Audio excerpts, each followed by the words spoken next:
ہاں تو میں ایک بار پھر اس بات کو کہوں گا کہ دیکھو شیطان انسان کو گمراہ کرنے کے لیے بڑی کوششیں کر رہا ہے، بڑے اس نے جال بچھا رکھے ہیں اپنے اپنے، ہر جگہ جہاں بھی دیکھنے ملتا ہے اس کا جال نظر آتا ہے، اس کے فریب نظر آتے ہیں. تو میں کچھ باتیں ایسی بتاتا ہوں کہ جس سے ہم بہت شیطان کے واروں کو کاٹ سکتے ہیں. شیطان کے پاس ایک انسان کو گمراہ کرنے کے لیے 80,000 داؤ پیچ ہیں، فریب ہیں. اب اس میں موٹی موٹی بات بتاتا ہوں انشاءاللہ بہت جلدی، 2-3 منٹ کی. دیکھو غور کریں اس میں. شیطان کی شروعات، ایک تو شیطان انسان کو گمراہ کرتا ہے عورت کو لے کر کے. آپ جہاں بھی جھگڑے دیکھیں گے نا، جہاں بھی جھگڑے دیکھیں گے ان باتوں میں دیکھیں گے جو میں بتانے جا رہا ہوں. عورت، شہرت، دولت اور دین، یہ 4 کام ایسے ہیں جن کو لے کر کے شیطان بہت بڑے لیول پر انسان کو گمراہ کرتا ہے. اگر ہم غیر محرم عورت سے توبہ کر لیں اور اس کی طرف بالکل بھی سوچیں بھی نہ، اور ہم پورا عہد کر لیں کہ جی ہم غیر محرم عورت کی طرف کو نہ تو دیکھیں گے نہ اس پر مائل ہوں گے اور ہم ان چیزوں سے دور رہیں گے، تو انشاءاللہ شیطان کے 10,000 داؤ پیچ ہمارے اوپر سے کٹ جائیں گے اور اس کے 10,000 داؤ پیچ ہمارے اوپر نہیں چلیں گے انشاءاللہ. کم سے کم 10,000 داؤ پیچ عورت کو لے کر کے. اچھا، اگر ہم دولت سے ہوشیار ہو جائیں کہ بھئی ہم ناحق کسی کا مال نہ ماریں گے، ہم حرام روزی سے اپنے آپ کو بچائیں گے، اور ہم یعنی دولت سے ہوشیار ہو جائیں. جتنے بھی فریب ہیں دولت کو لے کر کے، ہم دیکھیں گے کہ جتنے بھی جھگڑے ہوتے ہیں زیادہ تر وہ دولت کو لے کر کے ہوتے ہیں. عورت، دولت، شہرت اور دین، یہ 4 چیزیں ایسی ہیں جن کو لے کر کے شیطان انسانوں میں جھگڑے پیدا کرتا ہے اور انسانوں کو گمراہ کرتا ہے. تو ہر یہ 4 چیزوں میں 10,000 داؤ پیچ اس کے کٹتے ہیں. 40,000 داؤ پیچ کٹ جائیں گے اگر ہم 4 چیزوں سے ہوشیار ہو جائیں تو. یعنی شہرت کیا کہ ہم بالکل شہرت کو اپنے دل اور دماغ سے نکال دیں. اس میں بزرگ ایک بات اور کہتے ہیں، ہمارے پیر استاد یہ کہتے ہیں، میں اس میں خلاصہ کر دوں. کچھ لوگوں کا اعتراض ہوتا ہے میرے اوپر، میں جو یہ بزرگ لفظ بار بار کہتا ہوں نا، تو اس میں کچھ لوگوں کا اعتراض ہوتا ہے کہ بزرگ کیا ہے. دیکھیے، ایک تو اللہ کا نام بھی بزرگ ہے جس کو کہتے ہیں جلیل القدر، تو جلیل نام بزرگی والا، اللہ کا نام بھی بزرگ. ہم صحابہ اکرام کو بزرگ کہہ سکتے ہیں، ہم نبی کریم صلی اللہ علیہ وسلم کو بزرگ کہہ سکتے ہیں، ہم ولیوں کو بزرگ کہہ سکتے ہیں، ہم اپنے کسی نیک انسان کو بزرگ کہہ سکتے ہیں، ہم پیر استاد کو بزرگ کہہ سکتے ہیں. تو یہ سارے ان کو بزرگ کہہ سکتے ہیں. کیوں صاحب؟ بزرگ اور کس؟ بزرگ کا مطلب بڑا. تو میں سب کو مکس مطلب الگ الگ نام نہ بتا کے میں ایک ہی بار میں بزرگ کہہ دیتا ہوں، تو اس میں وہ کسی نیک آدمی سے بات آئی ہوئی ہوتی ہے جو میں یہ کہہ دیتا ہوں. تو اس میں میرے سامنے کچھ اعتراض آئے کہ یہ حضرت جو یہ بزرگ کہتے ہیں یہ کیا ہے، کون ہے بزرگ؟ تو ہمیں دکھتے ہیں، ہمیں نہیں دکھتے، تو ہمیں بھی نہیں دکھتے ہیں. ہمیں کون سے دکھتے ہیں؟ جو ولیوں کی کتابوں میں باتیں لکھی ہوئی ہیں، جو صحابہ کرام کے ارشادات ہیں، جو نبی کریم صلی اللہ علیہ وسلم کے ارشادات ہیں، جو اور پیر و فقیروں کے ارشادات ہیں، ہم ان کو سب کو بزرگ کہتے ہیں. تو بار بار نام نہ لینے کی وجہ سے ہم یہ بزرگ ایک ہی میں آ جاتی ہے بات ساری.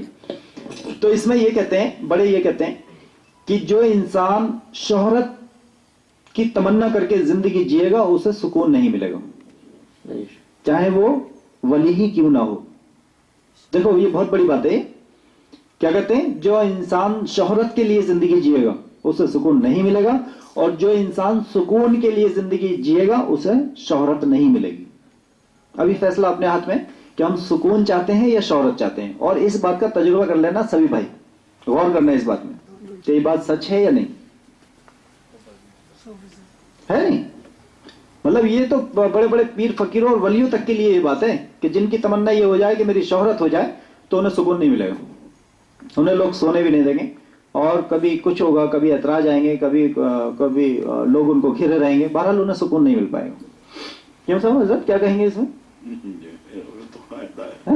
ایک چیز لو تو دوسری چیز کھونی پڑے گی. ہاں، ایک چیز لو تو دوسری چیز تو کھونی پڑے گی. اور سکون کے لیے زندگی جینا چاہتے ہیں تو شہرت نہیں ملتی.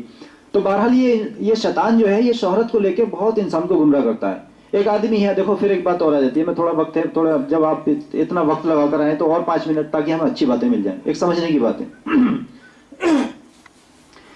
ایک ادیوگ پتی ہے جس کے پاس اتنی دولت ہے کہ اس کی 20 پیڑھی بیٹھ کے کھانا کھا سکتی ہیں.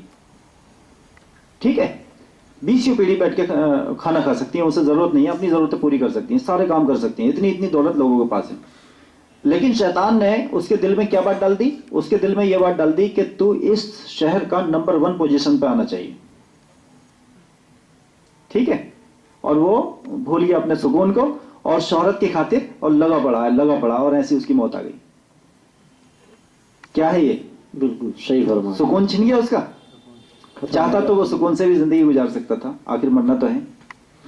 تو ہم اس سے شہرت سے ہوشیار ہو جائیں, شہرت کی تمنا نہ کریں. عزت اور ذلت تو اللہ کے ہاتھ میں ہے. اور اصلی عزت کیا ہوتی ہے؟ اصلی عزت تو یہ ہوتی ہے کہ لوگ آپ سے محبت کریں, یہ اصلی عزت ہے.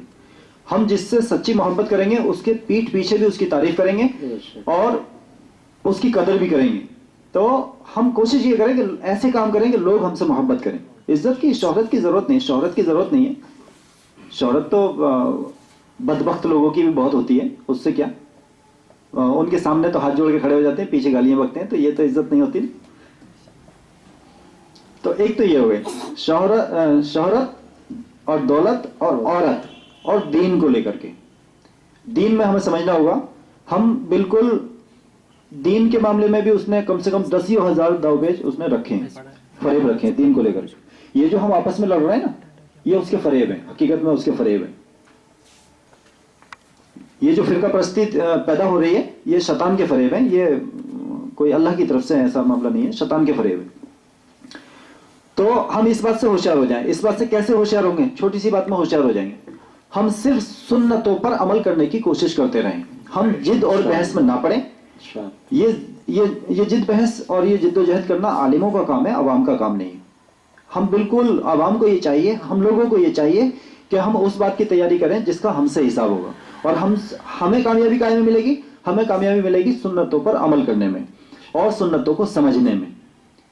ایک بات اور بتا دوں کہ ہم حدیث پڑھتے ہیں یا قرآن شریف کا ترجمہ پڑھتے ہیں یا کسی بیان کرنے والوں سے ہم تقریر وغیرہ اس میں سنتے ہیں, تو میں آپ کو بتا دوں کہ اگر ہم کسی ایک بات کو سمجھ لیں گے تو وہ ہمیں ہمیشہ یاد رہے گی, اور جب تک نہ سمجھیں گے یہیں سے اٹھیں گے اور چلے جائیں گے, آگے جا کے بھول جائیں گے. یہ آپ کو میں سچ بتا رہا ہوں کہ جب تک ہمارے دماغ میں بات سمجھ میں نہیں آئے گی, جب تک دل اور دماغ مطمئن نہیں ہوگا, تب تک وہ ہمیں کبھی یاد نہیں رہے گی. اور جس بات کو ہم سمجھ لیں گے وہ پوری زندگی یاد رہے گی اور وقت پہ وہی بات یاد آ جائے گی. تو حدیث پڑھیں, سنتیں سیکھیں, تو اس کو سمجھنے کی کوشش کریں. تو اس میں سبھی بھائیوں سے گزارش کرتا ہوں کہ دیکھو آپس میں جد و جہد نہ کریں. میں نے یہ دیکھا ہے, اس دور میں دیکھ رہا ہوں کہ جس آدمی سے نماز پڑھنا نہیں آتی, جس آدمی سے ثنا نہیں آتا, جس آدمی سے بسم اللہ نہیں آتے, وہ بھی دین کے معاملے میں بحث کر رہا ہے اور اندازے سے بحث کر رہا ہے. تو یہ ہمارا کام نہیں ہے, عوام کا کام نہیں ہے بحث کرنا بالکل بھی. ہم تو سنت سیکھیں اور اس پہ عمل کرنے کی کوشش کرتے رہیں, اسی میں ہماری کامیابی ہے. تو میں دعا کرتا ہوں اللہ پاک سے کہ اللہ پاک اپنے محبوب بندوں کے وسیلے سے, خاص کر نبی کریم صلی اللہ علیہ وسلم کے وسیلے سے, ہم تمام حاضرین کو کہنے اور سننے سے زیادہ اچھے عمل کرنے کی اور برائی کے کاموں سے بچنے کی توفیق عطا فرمائے. اور ہم تمام حاضرین کو کی دلی تمنائیں اللہ پاک اپنے فضل سے پوری فرما دیں.